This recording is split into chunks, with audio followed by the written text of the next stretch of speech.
Salama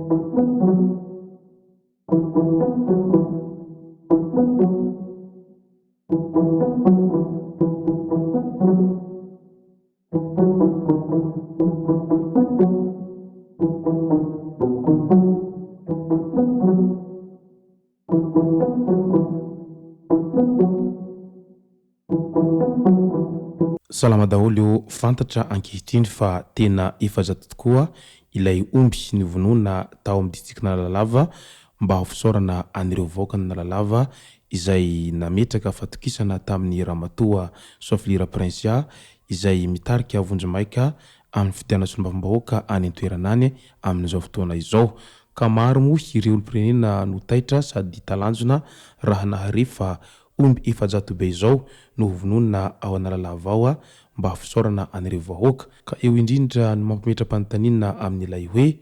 tena fisaorana ny vahoaka ve ireo omby efa-jato ireo sa fanalana voady, satria mantsy izay fomba amampanao ihany koa amin'iny faritra avaratry ny nosy iny. Ka izay no fakafakaina amintsika atao anatin'ity video ity, ka manasantsika rehetra anaraka an'ity video ity hatramin'ny farany. Aza diny ny milaiky ny video antsika ary tsarovy hatrany miabony amin'ny chaîne antsika mba ahafahanareo manaraka tsy tapaka ny video izay lefa any amin'ny sesy tonga teo atagasy toy izao ny fanaovana azy. Tsy ampihantely isika fa avy hatrany tonga tefavana ndao ary. Maro ihany ireo karazana fisaorana ny vahoaka izay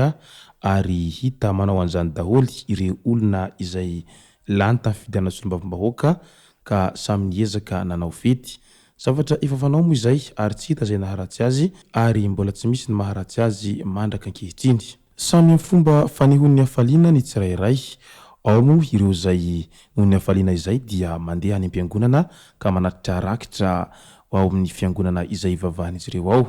Ao ihany koa ireo izay tonga dia avy hatrany manao fety be, mamono omby sy ny maro hafa. Fa tamin'ity indray mitoraka ity dia tena nahatalanjona ny be sy ny maro raha nahita sy naharefa omby efa-jato no vonony Ramatoa Soflira Prinsia mba fisaorana ny vahoaka ao amin'ny distriktany Analalava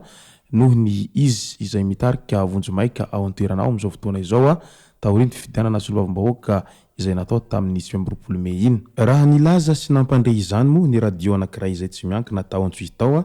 tamin'iny herinandro iny dia mbola maro ireo vahoaka malagasy izay tsy nino fa nihevitra fa omby efatra na efapolo fotsiny fa tsy possible kosa raha toa ka efa-jato izany ho ireo mpanara-baovao. Nefa tonga ihany ny fotoana izay hanaovana an'izay fisaorana ny vahoaka ny Lalava izay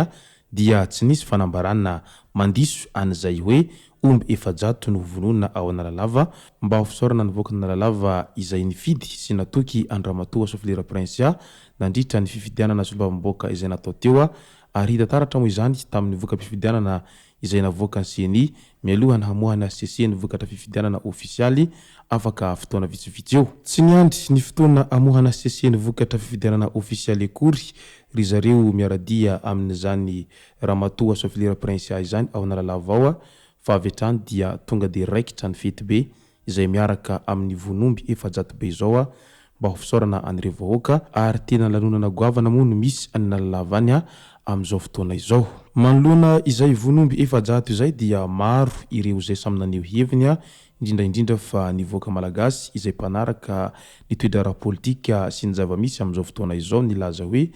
nahoana raha toa ka nanana an'izay vola hividianana omby efa-jato izay raha nanaovana fotodrafitrasa mba hampandrosoana anio distriktany Analalava sy ny faritra rehetra izay tokony hampiasana an'izany vola izany fa raha toa ka hifahanana omby fotsiny ny vahoaka afaka 2 andro dia tapitra teo ny finanan'omby nefa raha nanaovana an'izay fotodrafitrasa izay dia mbola misy ny holovain-jafy sy ny taranaka amampara. Ao indray moa ireo milaza sy maneho hevitra manao hoe tena efa tsy izy tsony izany omby efa-jato vonona izany fa famonoana biby fotsiny izany. Nefa ny omby dia azo sokajina fa biby izay manadanja ihany raha eo amintsika malagasy no asiana resaka. Ao ihany koa ireo olona izay maneho hevitra amin'ilay hoe sao dia mba tsy fisaorana ny vahoaka akory ity namonoana omby efa-jato ity fa fanalana voady satria amin'iny faritra avaratry ny nosy iny mantsy misy izay fomba amampanao amin'ilay hoe manao voady izay. Inona moa ny atao hoe voady na tsaka fara moa izany ny filazandreo azy amin'iny faritra avaratry ny nosy iny. Ny voady dia mangataka zavatra iray ianao amin'ireo tanymasina tahaka ny doany sy ny maro hafa ireny ary analalava moa iaraha mahalala sy iaraha mahita fa tena toerana anankiray azo sokajiana fa masina satria ao no foibeny ireo doanina sakalava ao analalava ao ka mety nanao an'izay voady izay ka iny fa tanteraka amin'izay ny nofinofy ary tsy maintsy alana izay voady izay ka mety hoy izay no nahatonga an'izao famonoana omby efa-jato be izao mba ho fanalana an'izay voady izay. Ny voady moa raha amin'ny fomba vahiny dia karazana irony offrande irony raha ho an'olona mivavaka moa izany izay tsy hita moa ny maharatsy izany satria mangataka amin'ny lainahary ianao rehefa tanteraka izay fangatahanao sy ny fikasanao izay dia iny ianao fa manatitra an'izay karazana offrande izay amin'ny lainahary izay nanome izay hetahetanao izay ary ihany koa nanatanteraka an'izay nofinofinao izay. Ao analalava raha teo dia toerana fady kisoa izany hoe fady lambo izany ka raha tamin'ny toeran-kafa izao mety ho lambo no novonoina fa tsy omby tahaka an'izao fa no analalava izay hita fa tena fady kisoa ary tsy miditra amin'izay tanàna analalava izay mihitsy moa izany kisoa izany ka mety ho izay no nahatonga azy ireo nanapa-kevitra fa alio ireo omby novonoina mba fisaorana nivoaka ny analalava iray manontolo amin'izao fahasoavana lehibe izay azon'izy ireo izao. Maro dia tena maro izany omby efa-jato izany. Raha nanaovana irony sekoly irony sy ny hopitaly manara-penitra angambany dia ataoko fa mety hahavita raha izany vola lany tamin'ny vidianana omby efa-jato izany. Raha mahalala ihany koa fa analalava dia isan'ny distrikta tranaina indrindra raha ao amin'ny faritra Sofia satria tao analalava no nisy an'izany sekoly voalohany izany tao amin'ny faritra Sofia ary tao no nisy an'izany lisea voalohany izany.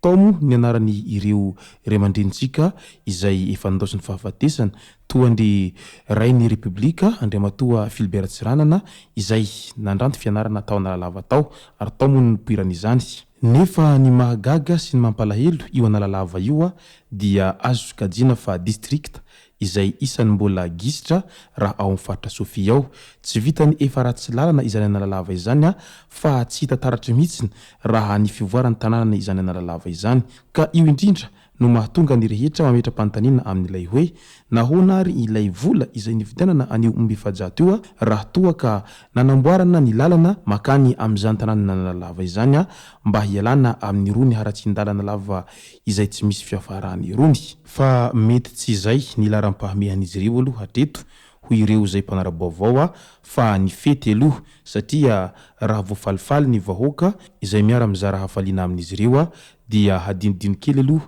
atao anatin'ny herinandro ato ny jaly izay iainan'ny vahoaka ao analalava ao izay hita manerana ny nosy moa izany fijalian'ny vahoaka izany amin'izao fotoana ankatoky ny krizy lava tsy misy fiafarany izao. Izay moa ny masaka azona roso tao anatin'iny video iny ka mipetraka foana ilay fantaniana manao hoe tena fisaorana ny vahoaka ve sa fanalana voady no nahatonga an'ireo omby efa-jato be izao no novonoina ao amin'ny distriktany analalava ao amin'izao fotoana izao. Asa dino ny milike ny video antsika ary tsarovatra ny miabony amin'ny chaîne antsika mba ahafahanareo manaraka tsy tapaka ny video zay lefa ny amin'ny sesy sy tao malagasy. Tomboko lasy tomboko vavy mankasitraka dia mirary soa.